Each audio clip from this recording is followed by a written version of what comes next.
અમેરિકામાં આ વર્ષે પ્રમુખ પદ માટેની ચૂંટણી યોજાવાની છે, જેમાં ઇમિગ્રેશન એક મહત્વનો મુદ્દો બન્યો છે. અમેરિકામાં ઇમિગ્રેશનની સમસ્યા વકરી રહી છે.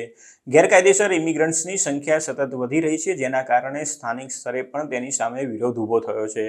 વર્તમાન પ્રમુખ જો બાઇડન અને તેમના વહીવટીતંત્ર સામે પણ ઇલીગલ માઇગ્રેશન પર નિયંત્રણ મૂકવાનું ભારે દબાણ જોવા મળી રહ્યું છે. અમેરિકામાં આ વખતે ચૂંટણીમાં જો બાઇડન અને ભૂતપૂર્વ પ્રમુખ ડોનાલ્ડ ટ્રમ્પ સામે જંગ જામશે. આ બંને નેતાઓની ઇમિગ્રેશન પ્રત્યેની નીતિ એકદમ અલગ છે. ડોનાલ્ડ ટ્રમ્પ તો ઇલીગલ ઇમિગ્રન્ટ્સ વિશે ઘણા અયોગ્ય શબ્દો અને ભાષાનો ઉપયોગ કરી રહ્યા છે. તેમણે તો જાહેર કરી દીધું છે કે જો તેઓ પ્રમુખ બનશે તો અમેરિકાના ઇતિહાસમાં ક્યારેય નહીં થયું હોય તેવું ડિપોર્ટેશન કરશે. બીજી તરફ બાઇડનની ઇમિગ્રેશન પોલિસીની ટીકાઓ કરવામાં આવી રહી છે. ઘણા નિષ્ણાતોનું કહેવું છે કે બાઇડનની ઢીલી ઇમિગ્રેશન પોલિસીને કારણે અમેરિકામાં ઇમિગ્રન્ટ્સની સમસ્યા વકરી રહી છે. આ વિડીયોમાં આપણે તે જાણીશું કે કેવી રીતે ટ્રમ્પ અને બાઇડનનું ઇમિગ્રેશન પ્રત્યેનું વલણ કેવી રીતે અલગ અલગ છે. સૌપ્રથમ તો આવે છે બોર્ડર સિક્યોરિટી. ટ્રમ્પે બોર્ડર સિક્યોરિટી એટલે કે સરહદી સુરક્ષા અંગેના પ્રયાસોની આગેવાની કરી છે અને તેમાં તેમને દક્ષિણના ગવર્નરોની મદદ મળી રહી છે, જેમને નોર્ધન સેન્ચ્યુરી સિટીઝ અને રાજ્યોમાં નવા આવેલા માઇગ્રન્ટ્સને ટ્રાન્સપોર્ટેશનની સુવિધા આપી છે. આ વ્યૂહરચનાનો હેતુ માઇગ્રન્ટ્સના ધસારાને કારણે અમેરિકા પરના બોજાને પ્રકાશિત કરવાનો છે. જ્યારે રિપબ્લિકન કેમ્પેનને પ્રતિસાદ આપતા રાષ્ટ્રપ્રમુખ બાઇડને પણ દક્ષિણ સરહદ તરફ ધ્યાન દોર્યું છે અને લોકોના ઉત્તર તરફના પ્રવાહને રોકવા માટે વહીવટી કાર્યવાહીની ધમકી આપી છે. જ્યારે કોંગ્રેસમાં સીમા સુરક્ષા ભંડોળમાં વધારો કરવાની ચર્ચા શરૂ થઈ રહી છે.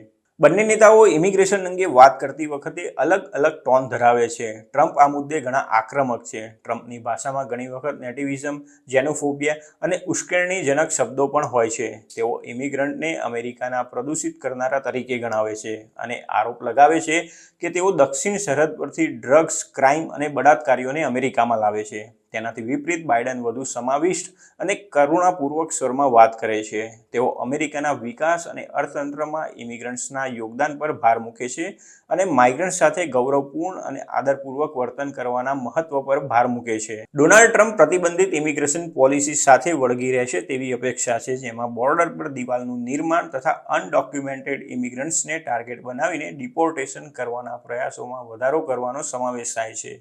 જ્યારે બાઇડન અનડોક્યુમેન્ટેડ ઇમિગ્રન્ટ્સ માટે સિટીઝનશિપ પાથવે સહિત વ્યાપક ઇમિગ્રેશન સુધારાની હિમાયત કરે છે. જોકે તેમના પ્રયાસોને કોંગ્રેસમાં અવરોધોનો સામનો કરવો પડ્યો છે. બંનેની પોલિસીમાં બીજો એક તફાવત ડીએસીએ અને ડ્રીમર્સનો છે, જેમાં ટ્રમ્પ વહીવટીતંત્રએ ડીએસીએને સમાપ્ત કરવાનો પ્રયાસ કર્યો છે અને ડ્રીમર્સ પ્રત્યે દુશ્મનાવટ દર્શાવી છે. એવી ધારણા છે કે ટ્રમ્પ ડીએસીએનો વિરોધ કરવાનું ચાલુ રાખશે, જ્યારે બાઇડન ડીએસીએ મેળવનારાઓને સુરક્ષિત કરવામાં અને તેમને કાયમી કાનૂની દરજ્જો તથા નાગરિકતા અપાવવા માટે દબાણ કરવાને સમર્થન આપે છે.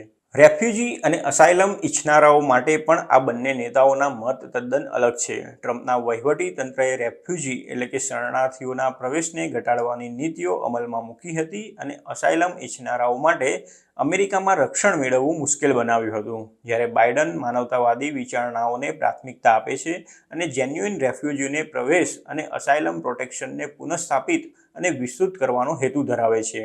અન્ય એક બાબત એ પણ છે કે આ બંને નેતાઓ એકબીજાથી વિરુદ્ધ છે. ટ્રમ્પનું વહીવટીતંત્ર ઇમિગ્રેશન પોલિસી માટે એકપક્ષીય અને અલગતાવાદી અભિગમ અપનાવે છે, જે તેમના નેતૃત્વ હેઠળ ચાલુ રહેવાની સંભાવના છે. જ્યારે બાઇડનનો ઇમિગ્રેશન અભિગમ માઇગ્રેશનના મૂળ કારણોને સંબોધવા અને રેફ્યુજી રીસેટલમેન્ટ તથા બોર્ડર સિક્યુરિટી જેવા મુદ્દાઓ પર સહકારને પ્રોત્સાહન આપવા માટે આંતરરાષ્ટ્રીય ભાગીદારો સાથે વધતી સંલગ્નતા ઈચ્છે છે. એક તરફ ડોનાલ્ડ ટ્રમ્પ દિવાલ બનાવવા, અમલીકરણના આક્રમક પગલાં અને અનડોક્યુમેન્ટેડ ઇમિગ્રન્ટ્સના વ્યાપક ડિપોર્ટેશનની હિમાયત કરે છે, તો બીજી તરફ બાઇડનનો અભિગમ વ્યાપક ડિપોર્ટેશનને બદલે જાહેર સલામતીનું જોખમ ઊભું કરતી વ્યક્તિઓ પર કેન્દ્રિત અમલીકરણ પ્રયાસોને પ્રાથમિકતા આપે છે. આ બાબતોને ધ્યાનમાં રાખતા જ અમેરિકામાં ગેરકાયદેસર રહેલા ભારતીય સહિતના લોકોમાં હાલમાં ચિંતા છે કે જો ડોનાલ્ડ ટ્રમ્પ આગામી ચૂંટણી જીતીને પ્રમુખ બનશે તો તેમને પોતાના દેશમાં પાછા જવાનો વારો પણ આવી શકે છે.